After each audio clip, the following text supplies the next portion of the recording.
And it's pretty good because they ripen at different times, and so I have just a joy with that tree with the 3 different types of peaches on the one tree. Here is a tree with 12 different kinds of fruit, each bearing a month of the year. And so the leaves, it said, were for the healing or the health of the nations. Now, it is interesting that going back to the book of Genesis, we read that out of the ground the Lord made to grow every tree that is pleasant to the sight and good for food.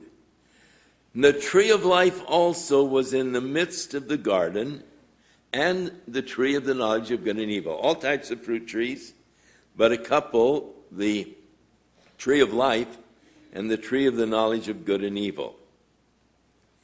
Now, it's interesting to me that having the choice to eat of all the trees you may freely eat, God said, except that one in the middle of the garden, the tree of the knowledge of good and evil, you shall not eat of that tree, for in the day that you eat of it, you'll surely die. With that kind of a choice, what tree did Adam decide to eat of? Foolish.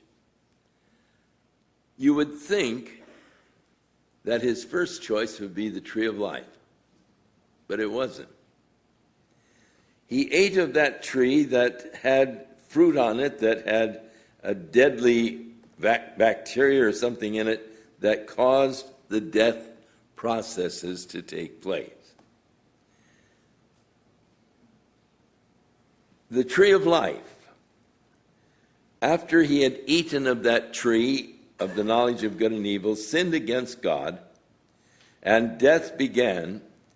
Evidently, the tree of life had an antidote, maybe in the leaves, because here the tree, it says the leaves are for the healing or the health of the nations. And so God put a cherubim to guard the garden, to keep Adam from returning into the garden and eating of the tree of life and living forever in a sinful state. And so God was protecting man against his own folly. In Genesis 3:22, the Lord said, "Behold, man has become as one of us, to know good and evil. And now, lest he put forth his hand and take also of the tree of life and eat and live forever," the cherubim was set to protect man from himself. The tree of life, the healing in the leaves of the tree of life, some kind of antidote probably to the bacteria that caused death. Isaiah said he was wounded for our transgressions. He was bruised for our iniquities. The chastisement of our peace was upon him, and with his stripes we are healed. The healing. In Ezekiel 47, he also saw this river in heaven that John is describing.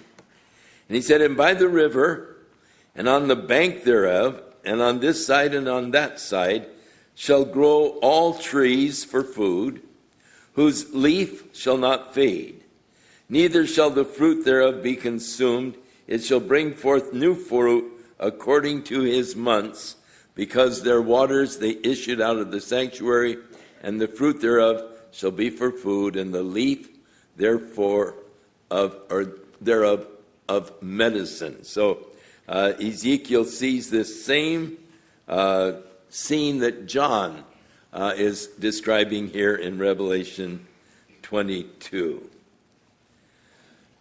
Jesus said in Revelation 2:7, "He that has an ear to hear, let him hear what the Spirit says to the churches. To him that overcomes will I give to eat of the tree of life, which is in the midst of the paradise of God." At some time, God transplanted that tree and put it in heaven, and we will have the privilege and the right one day to eat of that tree. I wonder what the fruit tastes like. Papaya, maybe?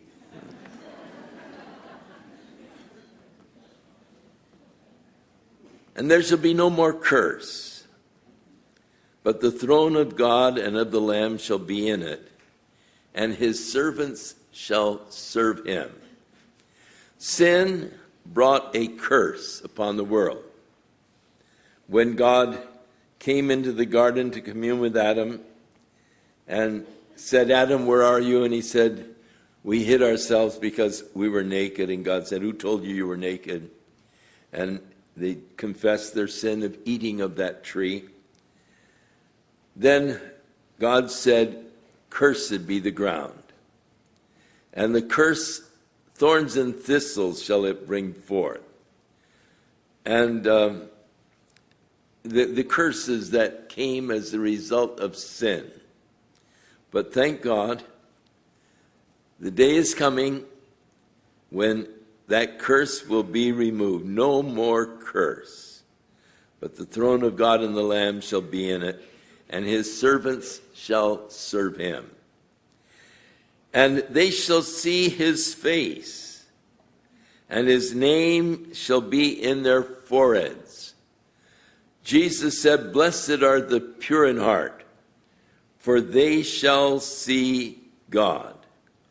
Isaiah 33:17 said, your eyes shall see the King in his beauty, and they shall behold the land that is very far off, that is heaven itself. John 17, Jesus prayed, and this is truly the Lord's Prayer. We usually think of our Father which art in heaven as the Lord's Prayer. That was a model prayer that he gave for us. His prayer is found in John 17. And there he said, Father, I will that they also whom you have given me might be with me where I am, that they may behold my glory, which you had given to me, for you loved me before the foundation of the world.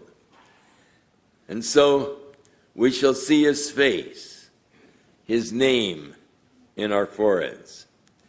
1 Corinthians 13, for now we see through the glass darkly, but then face to face. Now we know in part, we prophesy in part, but when that which is perfect is come, then that which is in part shall be done away. Hebrews 12:14, follow peace with all men and holiness, without which no man shall see God. Beloved, now are we the sons of God, John said. It doesn't yet appear what we're going to be, but we know when he appears, we're going to be like him, for we shall see him as he is. We shall see him. And every man that has this hope in him purifies himself even as he is pure. Revelation 14:1. I looked, and lo, a lamb stood on Mount Zion, and with him 144,000, having his Father's name written in their foreheads.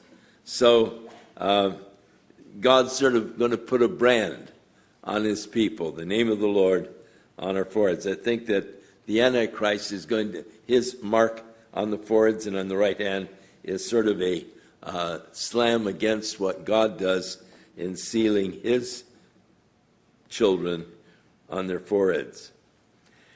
Verse 5, and there shall be no night there, no need for candles, neither light of the sun, for the Lord God giveth them light, and they shall reign forever and ever.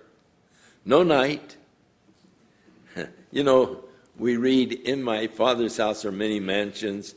If it were not so, I would have told you, I go to prepare a place for you, and if I go to prepare a place, I will come again and receive you unto myself. And it's interesting, isn't it, how that when he said, in my Father's house are many mansions, what do you picture in your mind?